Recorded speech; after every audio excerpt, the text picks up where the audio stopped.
Accrochez-vous, c'est l'heure du grand rendez-vous foot. Des matchs palpitants de l'Europa League aux coulisses explosives du Mercato. On vous dit tout dans ce journal Foot Mercato. Prêt à plonger dans l'action ? Salut tout le monde et bienvenue dans ce nouveau journal Impact Foot. OGC Nice, les Aiglons ont trébuché hier face à l'AS Roma en Europa League. Malgré ce revers, Nice reste dans la course, classé 18e selon Opta. Avec une prime de base de 4,31 millions d'euros, plus 450 000 euros par victoire et 150 000 euros par nul en phase de groupe, un beau parcours pourrait gonfler leur budget. Une qualification en quart rapporterait 2,5 millions d'euros, une demi-finale 4,2 millions d'euros, une finale 7 millions d'euros et une victoire finale 6 millions d'euros. Nice peut-il rebondir ? L'Olympique lyonnais.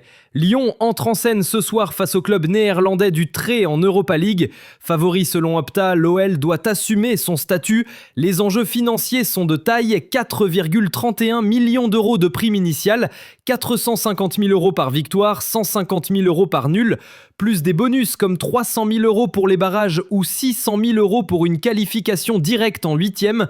Un quart de finale vaudrait 2,5 millions d'euros, une demi 4,2 millions d'euros, une finale 7 millions d'euros et un titre 6 millions d'euros.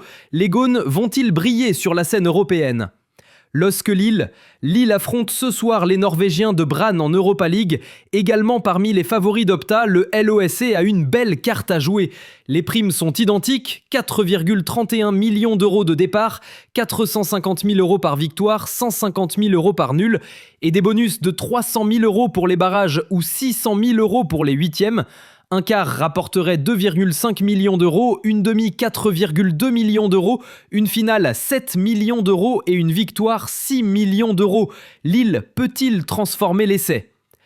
Paris Saint-Germain, PSG, Warren Zaïre-Emery, longtemps présenté comme le joyau du PSG et l'avenir des Bleus, traverse une passe difficile. Dépassé par Vitinha, Fabien Ruiz et Joao Neves, le milieu de 19 ans semble en perte de confiance sous Luis Enrique.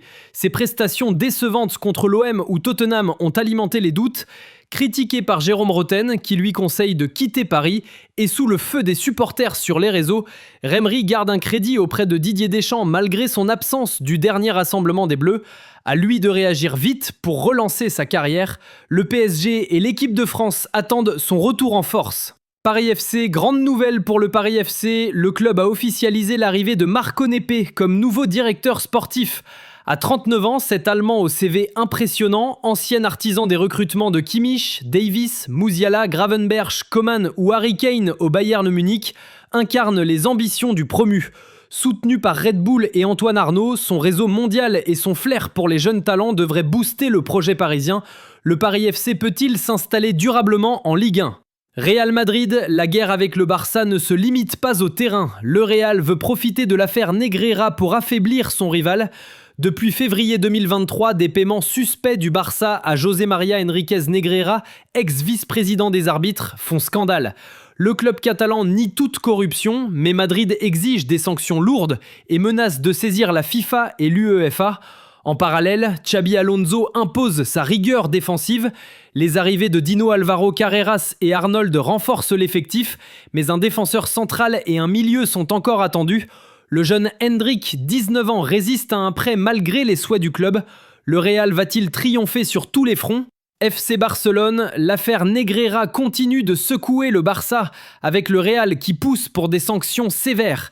Le club maintient qu'il s'agissait de conseils techniques, mais la justice suit son cours.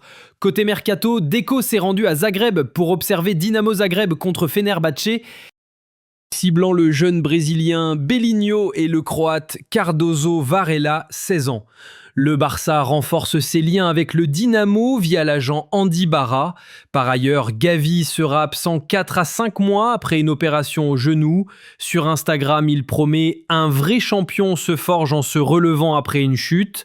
Le Barça peut-il surmonter ses épreuves ? Liverpool, Hugo Ethick a brillé contre Southampton, mais son carton rouge pour avoir enlevé son maillot après un avertissement a terni sa performance. Liverpool prévoit une amende de 2 semaines de salaire, illustrant la rigueur anglaise. À 22 ans, l'ex-parisien doit apprendre vite. Ethick saura-t-il rester discipliné ? Équipe du Brésil, l'absence de Neymar en sélection divise. Cafu soutient son exclusion par Claudio Taffarel, pointant son manque de rythme, tout en espérant un retour.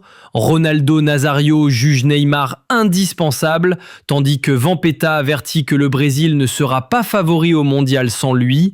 Neymar reste-t-il la clé du succès au Riverde ? Lyon, Jean-Michel Aulas, ex-président de l'OL, se lance dans la course à la mairie de Lyon pour mars 2026 avec son mouvement Cœur Lyonnais. À 76 ans, il promet sécurité et rayonnement, soutenu par les Républicains et d'autres partis. Sa campagne débute vendredi au H7 à Confluence. Aulas réussira-t-il en politique comme au foot ? Camp Nou du Barça. Le nouveau Camp Nou n'est pas encore prêt, mais des images partagées sur les réseaux dévoilent son futur design spectaculaire. Restez connectés pour plus d'infos. Ne ratez rien de l'actu foot. Abonnez-vous à Foot Mercato pour des mises à jour quotidiennes, des scoops exclusifs et toute l'effervescence du football. Likez, partagez et dites-nous en commentaire quelle histoire vous fait vibrer. À demain pour plus d'actu.